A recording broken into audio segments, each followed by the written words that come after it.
দই চিকেন বানানোর জন্য প্রথমে ফার্স্টে তেল গরম করে আলুটা ভেজে নিয়ে তেজপাতা গোটা গরম মশলা ফোড়ন দিয়ে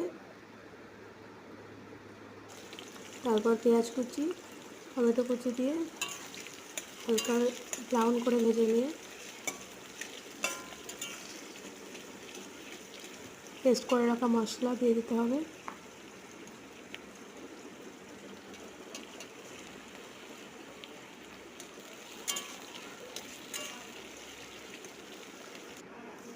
তারপর মশলাটা দিয়ে একটু নেড়ে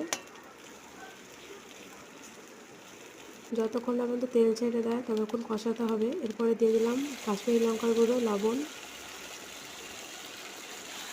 দিয়ে একটু নাড়িয়ে আগে থেকে ম্যারিনেট করে রাখা টক দই আর হলুদ দিয়ে ম্যারিনেট করে রাখা চিকেনটা দিয়ে দিলাম।